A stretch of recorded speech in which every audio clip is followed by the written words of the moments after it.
நிறைய பேர் வந்துட்டு டைம் பாஸுக்கு கம்பெனி ரெஜிஸ்டர் பண்ணிட்டு ஜிஎஸ்டி ரெஜிஸ்டர் பண்ணிட்டு அதுக்கப்புறம் பிஸ்னஸே பண்ணுறது கிடையாது. அதுக்கு வந்து மந்த்லி நில் ரிட்டர்ன் ஃபைல் பண்ணணும். நில் ரிட்டர்ன் ஃபைல் பண்ணலை அப்படின்னா என்ன ஆகும் அப்படிங்கிறது தெளிவாக தெரிஞ்சுக்கோங்க. நில் ரிட்டர்ன் ஃபைல் பண்ணல, ஒரு 2-3 வருஷம் சும்மா பிஸ்னஸை ஜிஎஸ்டி அப்படியே போட்டு வச்சுட்டு திருதுப்புன்னு பிஸ்னஸ் பண்ணலாம் அப்படின்னு போகும்போது நீங்கள் ஃபைல் பண்ணாத பீரியடுக்கெல்லாம் சேர்த்து வச்சு குறைஞ்சபட்சம் 10,000 ரூபா ஃபைன் பண்ணுவாங்க. அதுக்கப்புறம் பார்த்தீங்கன்னா ஒவ்வொரு மந்த்துக்கும் ஜிஎஸ்டி நீங்கள் ஃபைல் பண்ண வேண்டி வரும்.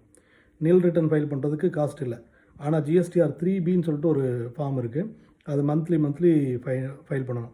அதுக்கு நீங்கள் ஃபைல் பண்ணாத பீரியடுக்கெல்லாம் சேர்த்து ஒவ்வொரு மாதத்துக்கும் 500 ரூபா ஐடி டிபார்ட்மெண்ட்டுக்கு பணம் கட்ட வேண்டி வரும், ஜிஎஸ்டி டிபார்ட்மெண்ட்டுக்கு. ஸோ இப்போ 2 வருஷத்துக்கு நீங்கள் ரன் பண்ணுறீங்க, 2 வருஷம் கழித்து நீங்கள் போய் தூங்கி எந்திரிச்சு போய் கட்டுறீங்க அப்படின்னா 2 வருஷத்துக்கு சேர்த்து 24 மாதத்துக்கு 500 ரூபா கணக்கு போட்டுக்கோங்க. கிட்டத்தட்ட 12,000 ரூபா அதிலே போயிடும். இது இந்த ஜிஎஸ்டி டிபார்ட்மெண்ட் வந்துட்டு உங்களை மன்னிச்சு விட்டுருந்தா பரவாயில்ல, இல்லைன்னா கிட்டத்தட்ட 50,000 ரூபா வரைக்கும் ஃபைனை போட்டு விட்ருவாங்க. இந்த 50,000 ரூபா ஃபைனை கட்டாட்டி என்ன ஆக போகுது அப்படின்னு நீங்கள் நினச்சிங்கன்னா அதுதான் தப்பு. உங்களோட bank account, PAN card relate ஆகிருக்கு இல்லைங்களா, எல்லா பேங்க்கோடையும் இந்த 50,000 ரூபா பணத்தை வந்து லீன் மார்க் பண்ணி விட்ருவாங்க. நீங்கள் ஓடவும் முடியாது, ஒழியவும் முடியாது. அதனால் பிஸ்னஸ் பண்ணுறவங்க இந்த ஜிஎஸ்டி விவகாரத்தில் ரொம்ப தெளிவாக இருந்துக்கோங்க, இல்லைன்னா ரொம்ப கஷ்டப்படுவீங்க.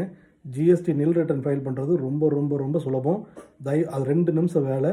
அந்த 2 நிமிஷம் வேலையை செய்யாமல் கஷ்டப்பட்டு கடைசியில் என்னோடய நண்பர்கள் மாதிரி சங்கடப்பட்டுக்காதீங்க. நன்றி.